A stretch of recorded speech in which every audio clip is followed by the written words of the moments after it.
वो भी जात हुई ये पंहिंजा सिंधी है न वो वारी कोली हुया ये बी में पिला जंहिंमें इहो बि हुजूम लॻो पियो आहे पहिरियों दफ़ो अच बाबा अली मोहम्मद अचो तव्हां हाणे अली मोहम्मद तव्हांखे ॿ टे कलाम ॿुधाईंदो इहो मूं मज़ाक कयो मुंहिंजो तव्हां किलो अली मोहम्मद ते पठाणनि जो कर्ज़ कोन्हे आज़ाद आहे हलिया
दोस्तों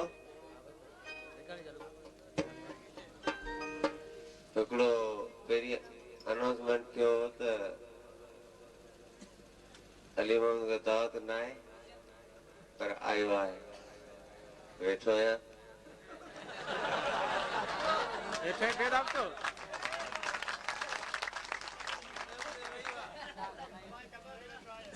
मज़ो आयो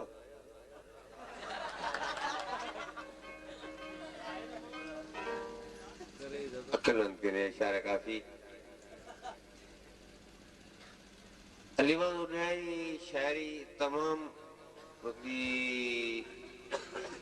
घटिया आहे या सुठी आहे या सोबर आहे ठीक न पर गाई कंहिं आहे असांजी मोहतरमा फौजा सुबुरो साहिबा हिकिड़ी तड़ लॻायो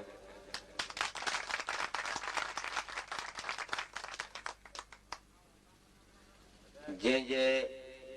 ॻाइण खां पोइ असां शाइर थियासीं हू न ॻाया त असां शाइर न थियूं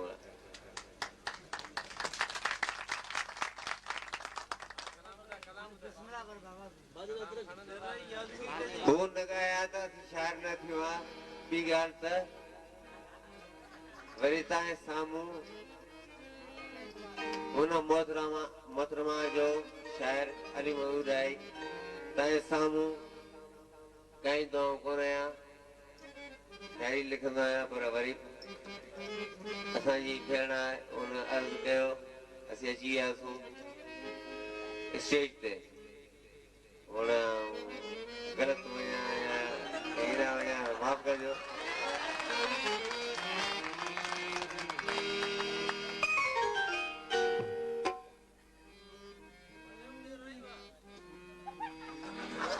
जान नम तोखे तब सुख न मिली सघियो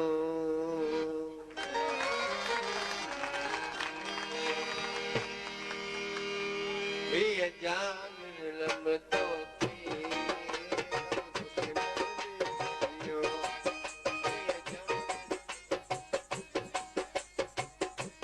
दादनो घट बजाए ढोलक वारा इहो वणे नथो मूंखे वणे ई कोन ढोलक वारा यार थोरो सही वॼाए घट बजाए घट हीअ जान नम तोखे हाणे सही पियो वॼाए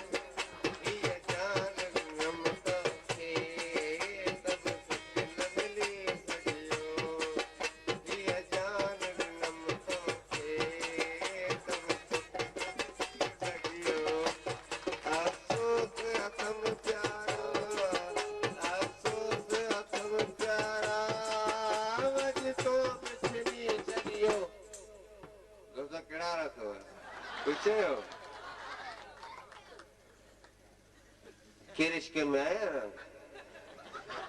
इसके में फाथा लगा ना ये जान नम तो ये जान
सिवाय के जाबियो आसो से अथम प्यारा आसो से अथम प्यारा लगता बचनी चलियो क्या कहना तुम इसके में केर मजबूरा ये जान